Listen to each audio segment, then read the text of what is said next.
احسان غریب نواز کا ہے. بالکل. یہ جو آج سینوں میں لا الہ الا اللہ کی روشنی ہے، محمد الرسول اللہ سے محبت ہے، احسان ہے سرکار کا. سبحان اللہ. غریب نواز سرکار نے بر صغیر کو نفرتوں کے اندھیروں میں سے نکال کے ایمان کے اجالوں میں ڈال دیا اور اپنی ظاہری حیات میں 90 لاکھ سینوں کو کلمہ توحید سے منور فرمایا.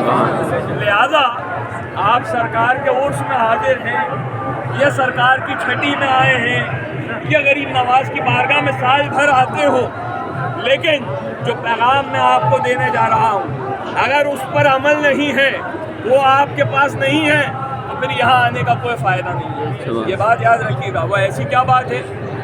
آپ کہیں گے ہم تو سب کر رہے ہیں، محبت بھی کر رہے ہیں، اپنے تحفے بھی پیش کر رہے ہیں، درود و فاتحہ بھی کر رہے ہیں، لیکن یہ تو ہماری محبت ظاہر ہونے کا طریقہ ہے. یہ ہماری محبت ہے جو ہم کر رہے ہیں. یہاں بلانے کا مقصد کیا ہے وہ کسی کے زیادہ لوگوں کے سمجھ میں نہیں آتا. لوگوں نے سوچا یہاں آئے، دنیا کا مکان دکان مال مانگا اور چلے جائیں گے، مل جائے گا. وہ تو تمہیں دنیا کے کسی بھی کونے میں بیٹھے ہو مل جائے گا ان کا صدقہ. اللہ سے مانگ کے دیکھو. یہاں کیوں بلائے گا؟ یہاں اس لیے نہیں بلایا گیا کہ دنیا کے مکان اور دکان کا کام کروا لیا جائے. قرآن کیا کہہ رہا ہے؟ قرآن کہہ رہا ہے تمہاری نظریں ان کو تختی رہنی چاہیے جو اللہ سے پہلے سے قریب ہیں، جو اللہ سے پہلے سے قربت رکھتے ہیں. کیوں؟ کیونکہ جب تم ان کو دیکھو گے تو تمہیں اللہ تک پہنچنے کا راستہ دکھائی دے گا. سبحان اللہ. تو پتہ کیا چلا یہاں کیوں بلائے گئے؟ یہاں اس لیے نہیں بلائے گئے کہ ہمارے ہوٹل کا دکان کا مکان کا کام ہو جائے. دنیا داری کے لیے نہیں بلائے گئے. یہاں بلائے گئے ہیں اللہ کے قریب ہونے کے، رسول اللہ کے قریب ہونے کے. سبحان اللہ. اب یہ تو پتہ چل گیا کہ ان کے قریب ہونے کے لیے بلائے گئے ہیں. تو خواجہ کا کرم کیا ہے؟ خواجہ کا فیض کیا ہے؟ خواجہ کا کرم کوئی دنیا کی دولت نہیں ہے، خواجہ کا کرم کوئی مکان نہیں ہے. خواجہ کا کرم تب پتہ چلے گا جب یہاں آئے تھے کچھ اور تھے، جب یہاں سے جائیں تو کچھ اور بن کر کے جائیں. اور یاد رکھیے آل رسول کے فیض کو کرم کو دنیا کے مال و دولت سے نہ ناپیے. یہ اتنا چھوٹا نہیں ہے کہ اس کو آپ ناپ لیں، اس کو میجر کر لیں. آپ خواجہ غریب نواز کا فیض تب حاصل ہوگا جب یہاں آئے تو دل دنیا کی گندگی سے بھرا ہوا تھا. آل رسول کے بارگاہ میں آئے، غریب نواز کی بارگاہ میں آئے، اللہ نے اسے اپنے حبیب کے صدقے میں اپنے نور سے منور کر دیا. سبحان اللہ. یہ فیض ہے، یہ فیض ہے، یہ کرم ہے. یہ ہوا ہے تو مانیے کہ ہاں خواجہ کے دربار سے کچھ لے کر کے آئے ہیں. یہ ملا ہے تو مانیے کہ ہاں ہمیں کچھ عطا ہوا ہے. سمجھے؟ اور یہ تو ہمیں پتہ چل گیا کہ یہاں آنا کیوں ہے. اب یہ ملے گا کیسے؟ ملے گا صرف چکر لگا کے جانے سے نہیں، ملے گا ہوٹلوں پہ سونے سے نہیں، بازاروں میں گھومنے سے نہیں. ملے گا کیسے؟ ہم نے دیکھا نا بہت سارے لوگ آئے اس میں. ابھی بھی آپ میں سے بہت سارے لوگوں کو جلدی ہے، اور جن کو جلدی تھی وہ تو چلے بھی گئے.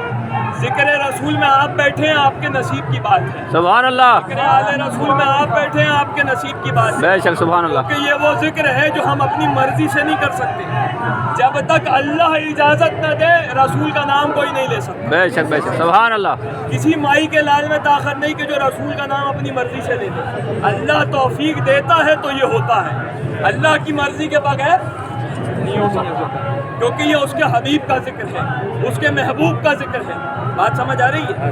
یہاں آئے اور آ کے بھاگ کے چلے گئے. یہاں آئے 5 منٹ میں پیچھے والی نماز میں جماعت میں صف میں نماز پڑھی اور بھاگ کے چلے گئے. ایسا بارگاہ میں آنے کا کوئی فائدہ نہیں ہے. یہاں آئے ہو بارگاہ سے کچھ حاصل کرنے، اور بارگاہ میں وقت گزارنا نہیں ہے. بازاروں میں گھوم رہے ہیں، ہوٹلوں پہ سو رہے ہیں.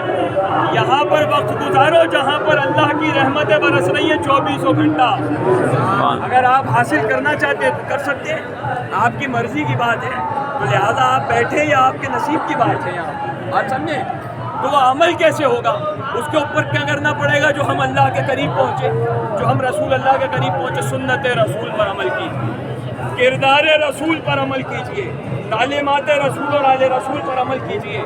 جب عمل کریں گے تو اپنے منہ سے نہیں کہنا پڑے گا ہم خواجہ والے ہیں، غوث والے ہیں.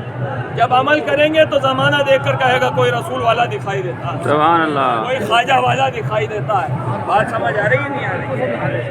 صرف میرے عزیزوں چکر لگا کے قوالی سن کے جانے سے اور ہمارے نعرے لگانے سے ہم ان کے عاشق نہیں بن جائیں گے. جب تک یہ نہ کہیں کہ یہ میرا ہے، یہ کہیں گے تم ان کے ہو تو پھر مزہ ہے.